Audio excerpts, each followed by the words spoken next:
Before we get into today's show, let me tell you about the latest deal from Mike Lindell, MyPillow. Once again, the big box stores have canceled their orders simply because they don't agree with Mike Lindell's politics. They don't like it because he supports President Trump. Well, he's going to pass that savings on to you. No more middleman. And boy, does he have some great deals on the Giza Dream sheets and the Percal bed sheets. Listen to this. Giza Dream queen size, normally $139.98. Your wholesale price, $69.99 when you use promo code Joey. King size, only $79.99. The Percal queen size, normally $89.98. Your wholesale price, $29.98 when you use promo code Joey. Just call 1-800-893-4059 or go to MyPillow.com. Always use promo code Joey. Free shipping options available. This allotment's not going to last very long. When they're gone, they're gone.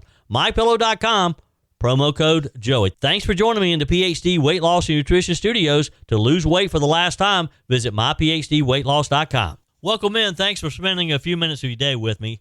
Ex-MSNBC host Joy Reid and liberal commentator Wajahat Ali unleashed a rant against weak white conservative men during a recent episode of the Joy Reid Show, targeting President Donald Trump, Defense Secretary Pete Hegseth, and other conservatives while accusing America of coddling white men.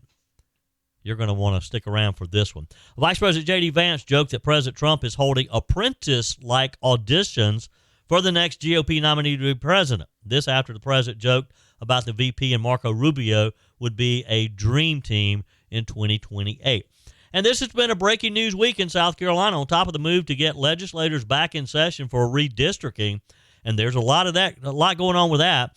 The South Carolina Supreme Court dropped a bombshell yesterday when they ordered a new trial for Alex Murdaugh for the killing of his wife and son. Again, a lot of breaking news. Let's get started. You know, for years we've been told that the biggest threat to America is division, that we need less hatred, less stereotyping, and less identity politics. But then you hear comments like this from former MSNBC host Joy Reid and liberal commentator Wajahat Ali openly mocking white conservative men as weak, fragile, and mediocre. Joy Reid and I are embarrassed by the weakness of these white conservative men, of Donald Trump and his reeks, these weak, pathetic, fragile, brittle porcelain teacups.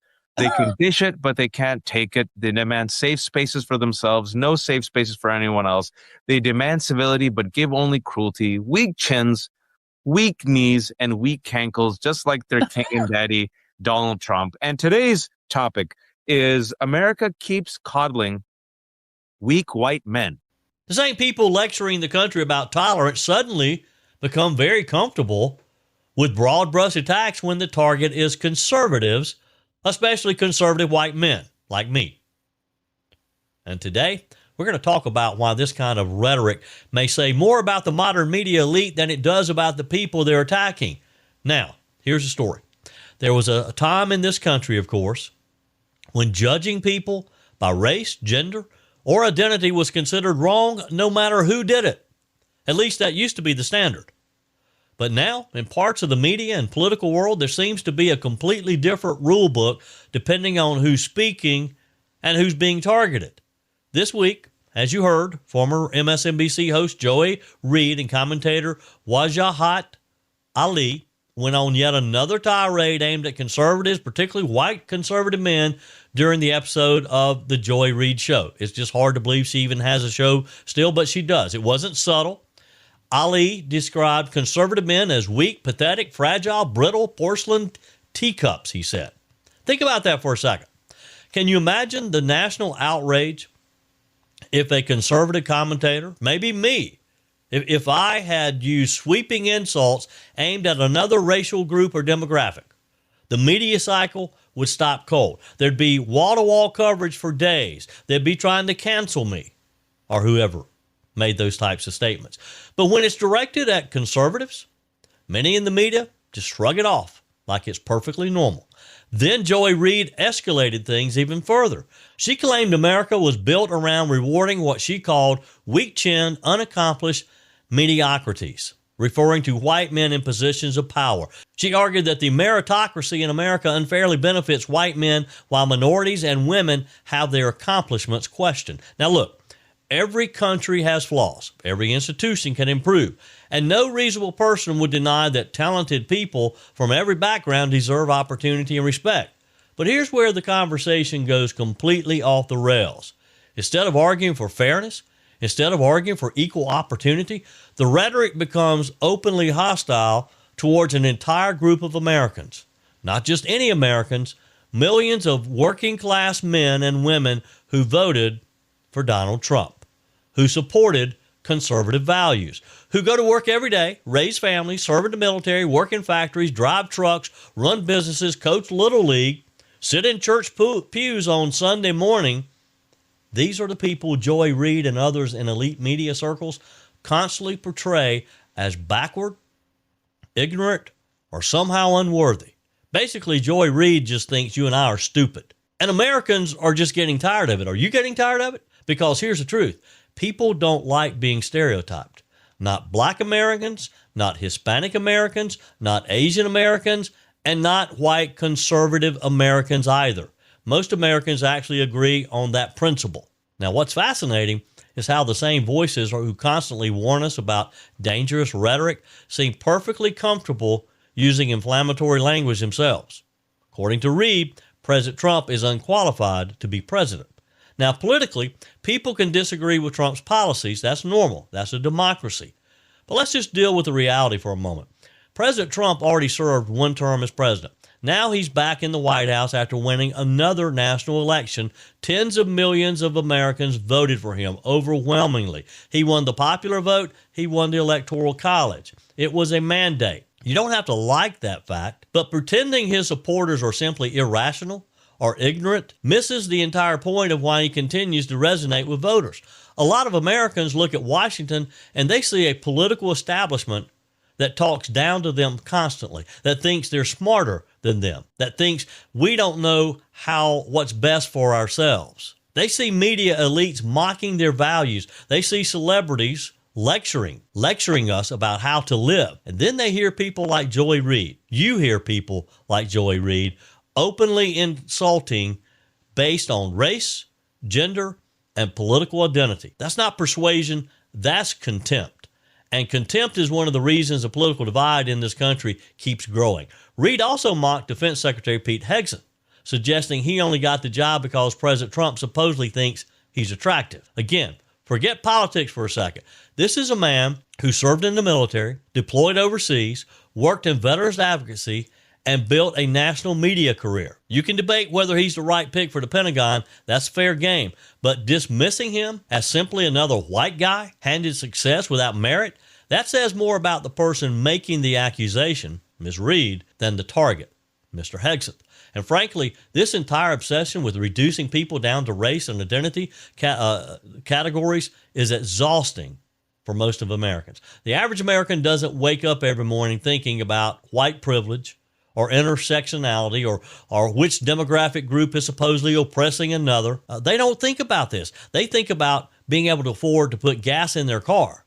They think about inflation, about crime, their mortgage, their kids, retirement, whether America is becoming less stable and less united. But instead of addressing those issues, too many commentators continue fueling resentment and division because outrage keeps the clicks coming. And that's what Joy Reid, in fact, that's all Joy Reid has now is clicks, because the networks finally got smart and showed her the door. Now, there's another important point here. Notice how Ms. Reid and Ali repeatedly talk about merit and qualifications while ignoring the fact that many Americans increasingly believe the modern DEI culture has done the exact opposite of promoting merit. A lot of Americans feel that competence, achievement, and experience have sometimes taken a back seat to identity politics. Now, again, that doesn't mean diversity is bad. America is diverse. That's reality. But most Americans still believe the best person should get the job. The most qualified person should get the job. The person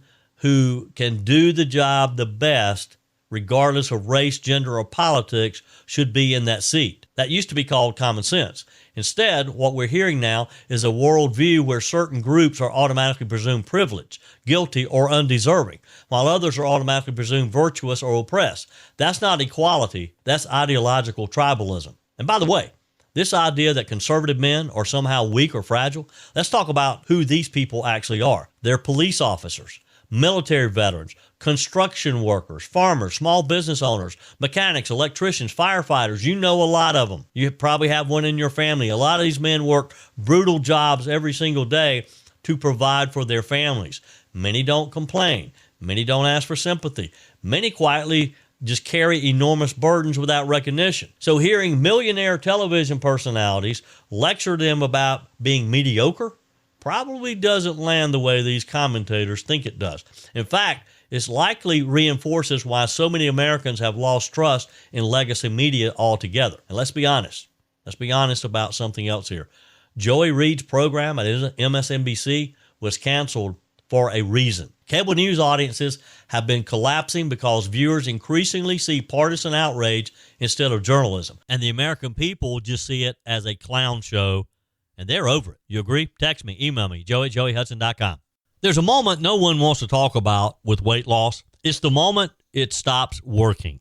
Joey Hudson here. The diet that worked before doesn't. The workouts don't hit the same. Even eating less stops moving the scale. That's not random. That's your body protecting itself. Because when your body thinks it's under stress, it slows your metabolism, holds on to fat, and fights you every step of the way. That's why quick fixes eventually fail. Even the popular GLP-1 shots, they suppress appetite, but they don't fix what caused the problem. At PhD Weight Loss, they focus on restoring your metabolism so your body stops fighting you. That's when the real change happens. And right now, when you call and mention Joey, you're going to get 2 weeks free, and they'll pay for the cost of your food. Just call 864-644-1900. Do it right now and get ready for the summer. That's 864-644-1900, or go to myphdweightloss.com, because the goal isn't to lose weight once. It's to never have to start over again. Call today and tell them Joey sent you. Vice President JD Vance sort of brushed off questions about a possible 2028 GOP primary matchup between himself and Secretary of State Marco Rubio, joking that President Trump is drawing on his experience as host of The Apprentice while analyzing who should be his successor. The vice president sarcastically at a news conference focused on anti-benefit fraud efforts said, "I just don't think it sounds like the president of the United States to have a televised competition for who would succeed him as his apprentice. I just think that's not at all what you would expect the president to do." Now, of course, this all is in response to the president, somewhat kind of jokingly, but maybe he was serious, comparing Marco Rubio and JD Vance and talking about what a dream team they would make in 2028. And, of course, the reference from the vice president to him doing auditions like The Apprentice is referencing Trump as he rose to reality TV fame as host of The Apprentice starting in 2004. Where he put contestants on the ultimate job interview based out of Trump Tower in New York City. The vice president said, "I think it's natural for him to joke around with us a bit, to play around with the idea, but I can tell you, the president is as focused as any one of us as making sure that we do as good of a job now for the American people." Vance called Rubio a very, very dear friend, but said he thought it would be distasteful for the public to see officials angling for a job less than a year and a half into Trump's second term. And he's right. We got to focus on 2026. We got to focus on what we're doing today. We got to focus on getting us out of Iran, getting gasoline prices down, groceries down, electricity down. We got to get the affordability back in daily lives of Americans and win the midterm elections. We got to stop thinking about 2028 and who's going to be moving into the Oval after Donald Trump moves out for the final time. The vice president spoke to reporters yesterday. It's about 50 minutes or so, they said, taking questions in what some journalists viewed as an unsubtle response to Rubio's own 50-minute press conference in the briefing room last week. Now, Marco Rubio reportedly said in private that he would defer to Vance in the next election, but the constant speculation has drawn a lot of coverage. You know, a lot of people have joked about, well, Marco can do this. Marco can do that. Marco could run Cuba. Because Marco is sort of that kind of person. He's the go-to. He can do about anything, including being president. So it's going to be interesting to watch how this unfolds over the next couple of years. And as we get closer to 2028, as people start jockeying for that position, will Marco remain as Secretary of State? Will he bail out early to start a campaign? Or will he even run if the vice president runs, which we all expect him to do?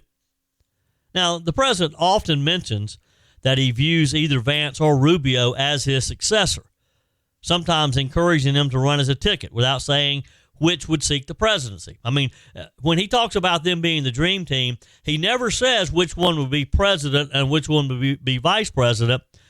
But I think it goes without saying, I don't see JD Vance wanting to spend another 4 or 8 years as vice president. Do you? The speculation really came to a head just in the last week when the president polled a Rose Garden audience of law enforcement officials. I think it was actually Monday as they were kicking off Police Week, when he said, we got a lot of beauties out there. Who likes J.D. Vance? And he had people literally, he's trying to get them to hold up their hand, like a straw poll in the Rose Garden. Who likes Marco Rubio? Pausing to hear the applause for each name. He said, all right, sounds like a good ticket. Again, not saying who would be president, who'd be vice president. He said, I do believe that's a dream team. We'll see. We will see. By the way, quickly, a major shift in one of the South's biggest grocery chains. We kind of touched on this a while back. Publix evidently has quietly changed its firearms policy, now asking customers not to openly carry guns inside its stores, despite Florida's recent move allowing open carry statewide. The company updated language on its website saying it now kindly asks that only law enforcement openly carry firearms in our stores. That is a significant reversal. Just months ago, Publix had said it would allow open carry in its Florida locations after a state appeals court struck down Florida's previous ban as unconstitutional. At the time, Publix stood out among major retailers like Walmart, Target, Costco, and Sam's Club. They had already asked shoppers not to bring firearms into stores. Now, Publix appears to be moving back in that same direction. Importantly, Florida law still allows private businesses to set their own rules regarding firearms on the property. State officials have warned that anyone refusing to leave after being asked could face armed trespassing charges, which is a felony offense. The policy change also comes after reports of an accidental firearm discharge at a Publix location in Miramar, Florida, which reportedly triggered a police response and a store safety sweep. According to the story, there were no injuries reported at the store during this incident. There were no major public reported problems during the months Publix allowed open carry. Still, signs reflecting the new guidance are reportedly beginning to appear at stores across the state of Florida. The debate, of course, touches on two issues many Americans feel strongly about: Second Amendment rights and public safety in crowded family spaces like grocery stores. Because you got to know the bad guy's not going to adhere to the policy. They don't care what the sign on the door says. Again, Publix hasn't publicly announced a change, haven't made a big announcement, but customers are definitely starting to notice the new signs. What a wild week this has been in the state capital of Columbia, South Carolina. South Carolina legislators say they are now preparing for Governor McMaster to call them back for a special session to redraw the state's congressional maps after an earlier attempt was rejected in the state Senate the first, Tuesday when they went back into session. Now, this, of course, followed last week the state House of Representatives. They kind of shuffled things around after the Supreme Court handed down their ruling that you can no longer use race to determine your congressional districts. the South Carolina House immediately went to work. They passed a sine die resolution last week that would allow them to come back into session for the sake of taking up congressional redistricting. We thought that there'd probably be an issue in the Senate, but we didn't know for sure. The president called Senator Shane Massey, the majority leader, reportedly. A lot of pressure. On Tuesday, when the Senate voted, there were 5 Republican senators who said no. We're not going to be pressured into passing a congressional district plan that's not right for South Carolina. So we thought that was done because Henry McMaster last week made it very clear that the governor's office was not going to call him back in. So it was a bit of a surprise yesterday when Senate Majority Leader Massey told reporters that legislative leadership is in the process of informing their membership to come back into session to debate the maps. Don't you just love politics?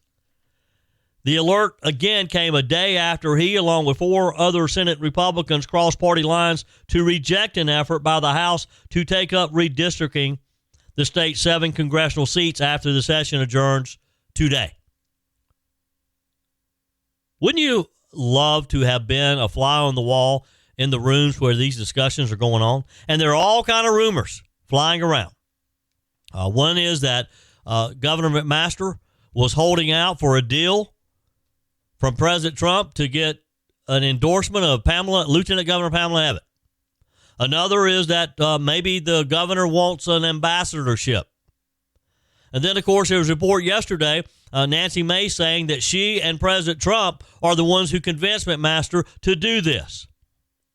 I don't know, but sources in the House and the Senate telling the media yesterday that they believe an extended session is likely, if not imminent.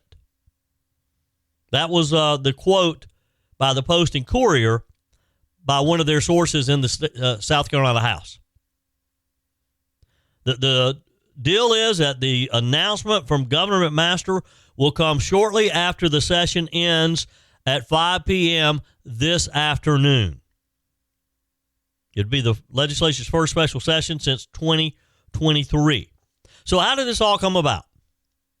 McMaster's office declined to comment, of course.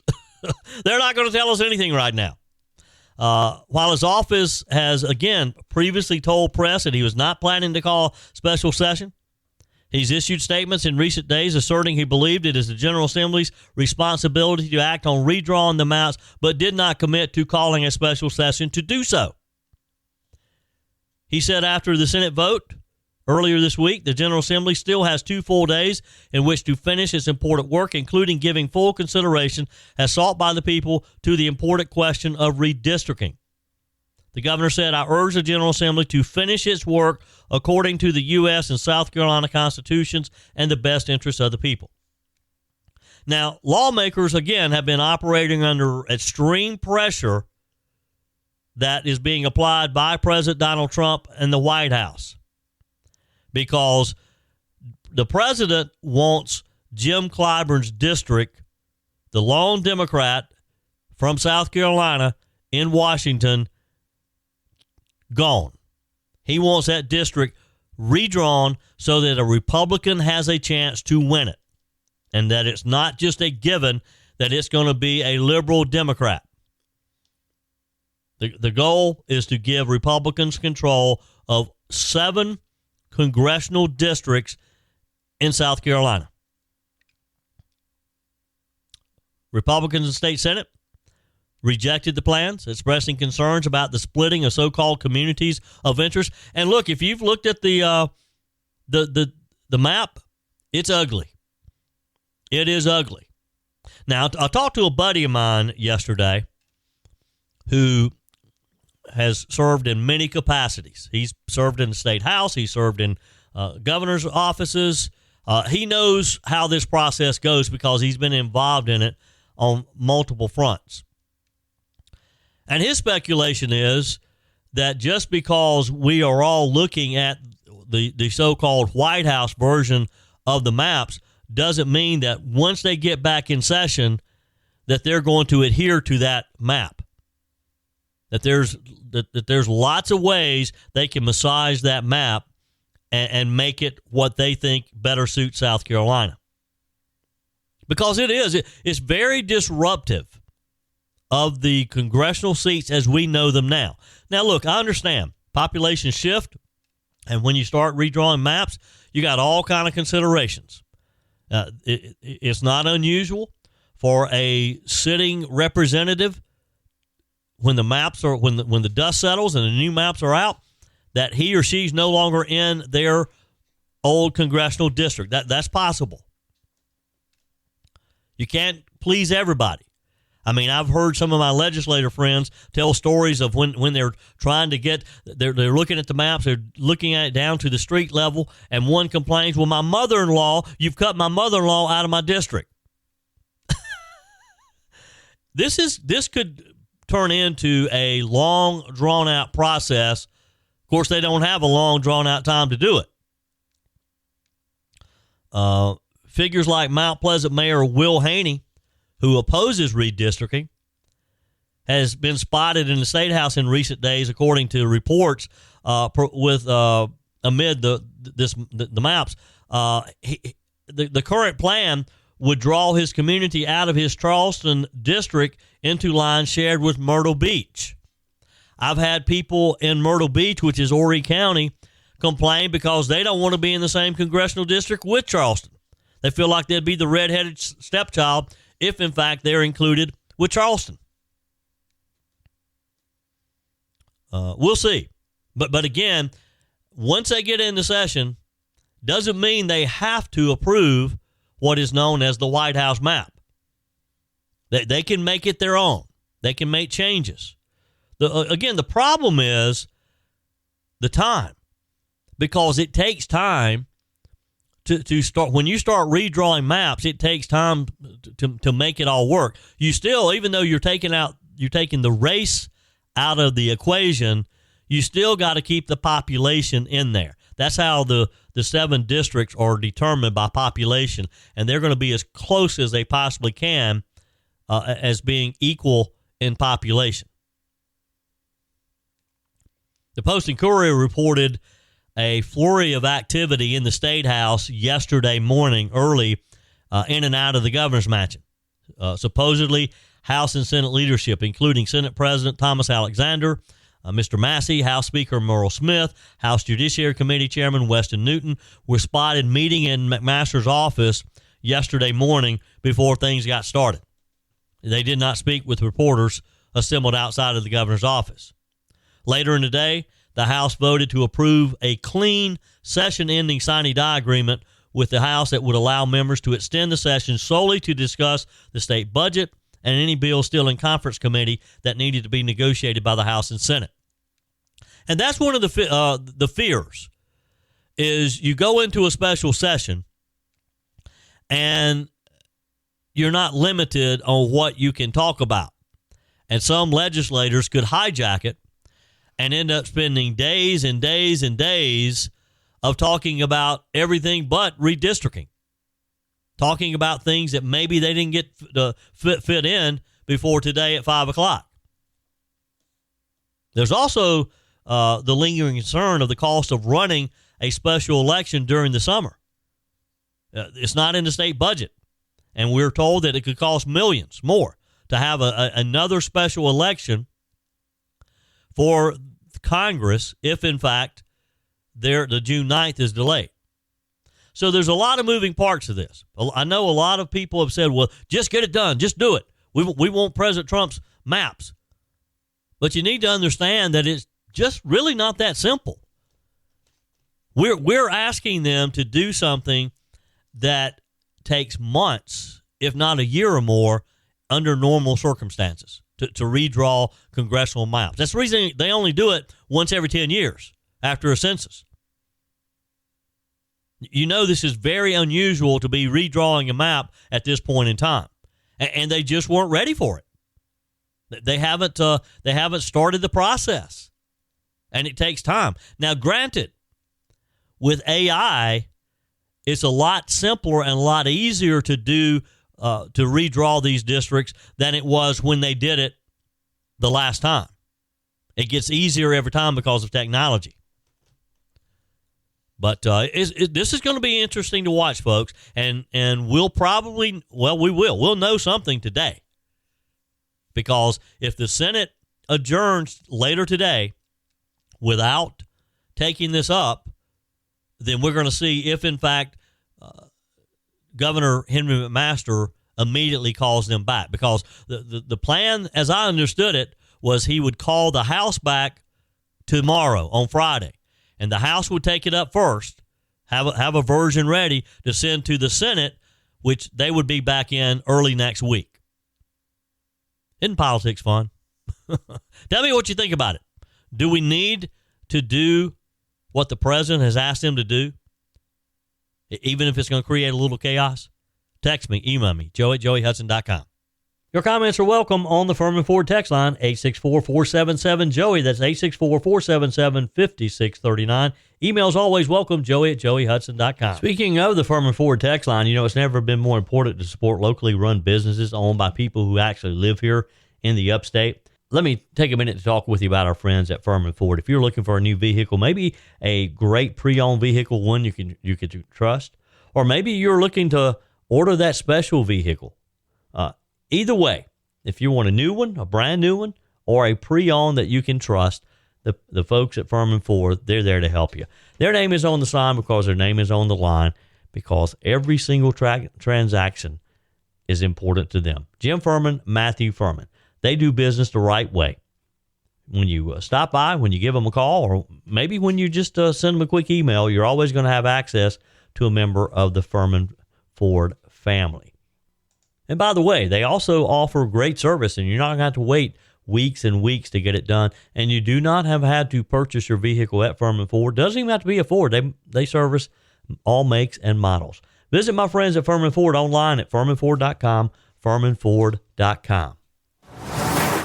As if South Carolina wasn't already in the national news this week because of the redistricting issue, the South Carolina Supreme Court broke another headline news story that went national. South Carolina's most famous criminal, Alex Murdaugh, has been ordered to receive a new trial for the killing of his wife and son.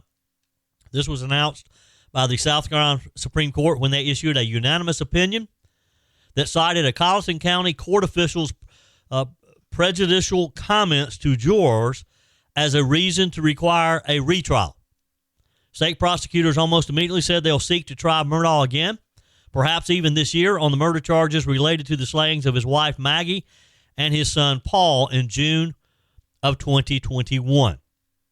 Murdaugh will remain in prison because there were other financial crimes, other things that he was charged with, and even I think pled guilty to.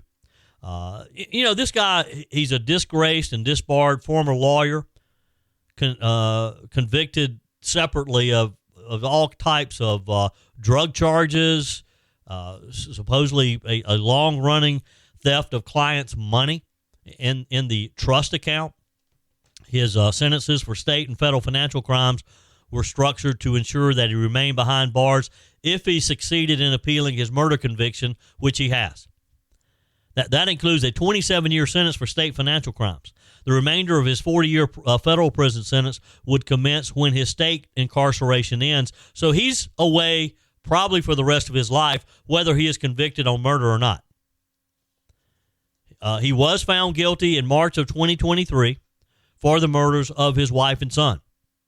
The verdict came at the end of a nearly 6-week trial that was heavily watched by a national television audience, as well as observers who travel from all over the country, if not over the world, to Colleton County to the courthouse to watch in person. Murdaugh was given a life sentence for the murders that occurred at the family's farm in Colleton on June 7th, 2021.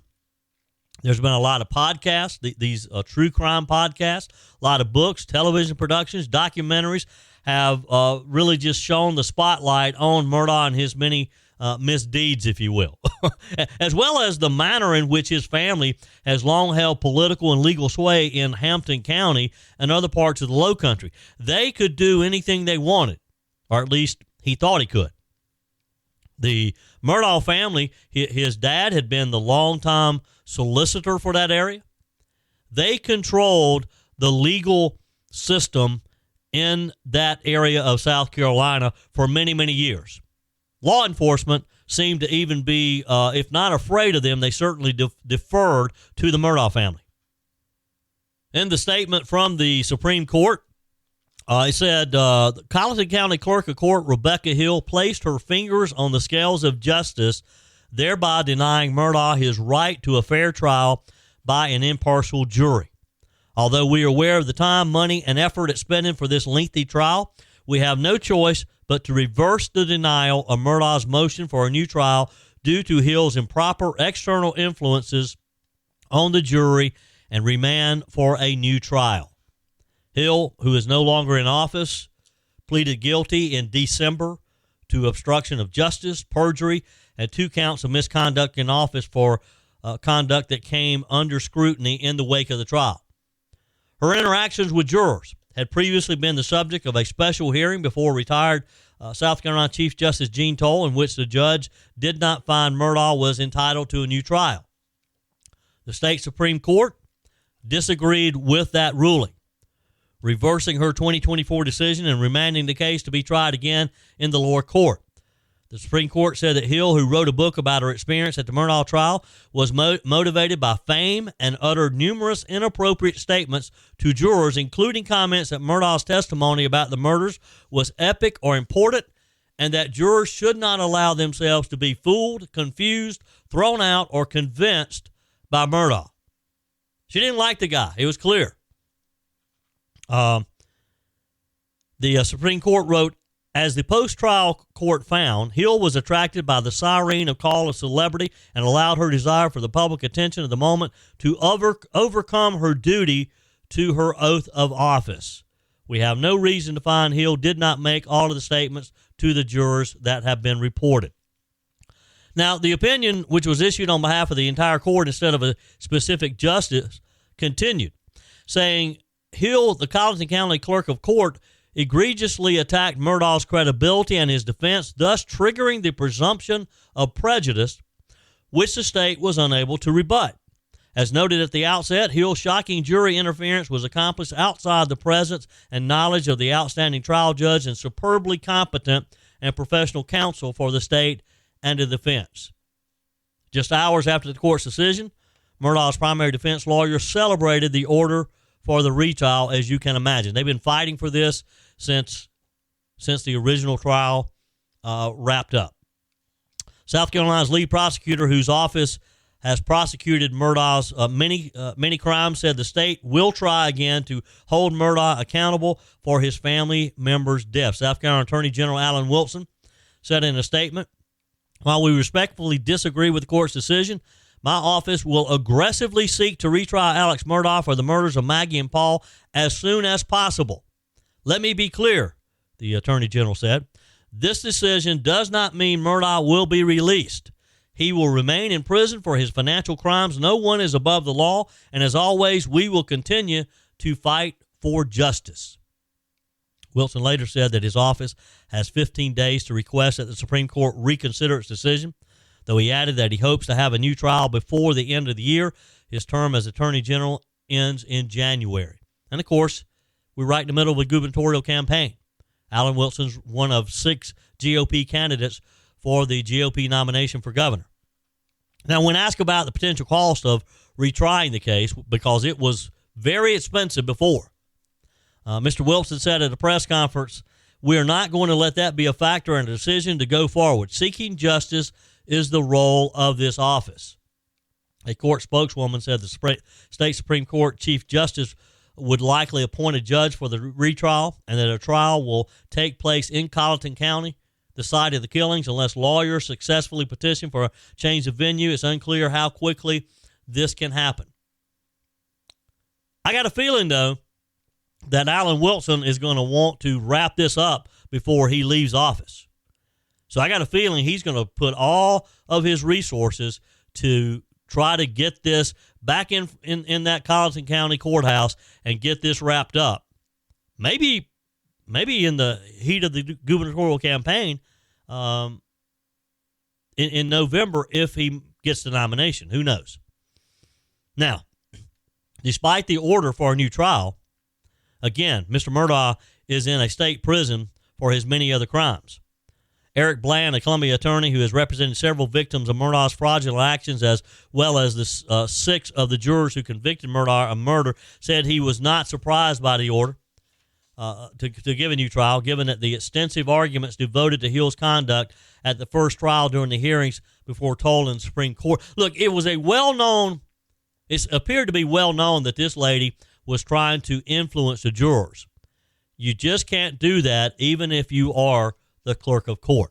That's it for today's edition of Just the Truth. Thanks for joining me in the PhD Weight Loss Studios. To lose weight for the last time, visit myphdweightloss.com. If you haven't joined my mailing list yet, visit my website, joeyhudson.com. Click on the Connect with Joey button so that you can receive our emails and the most up-to-date news. Also, join me on my YouTube channel. Be sure and like, comment, and subscribe. Just search for Joey Hudson. As always, thanks for spending a few minutes of your day with me. Do me a favor and forward this episode to a few friends. Just click on the share button and send to your contacts. We need to build an army of conservatives to win our country back, and we can do that by continuing to share the truth with our friends and family. Keep those comments coming via the Furman Ford text line 864-477-JOEY. Email to joey@joeyhudson.com, and I love your messages on the MyPillow message line. Again, that's 864-477-JOEY, 864-477-5639. Be sure and take advantage of the MyPillow special, just $14.88 on the standard MyPillows when you use promo code Joey. Order online at mypillow.com or call 800-893-4053. We're back again tomorrow and hope you'll plan to join us. Until then, remember, God's got this. He's still in control.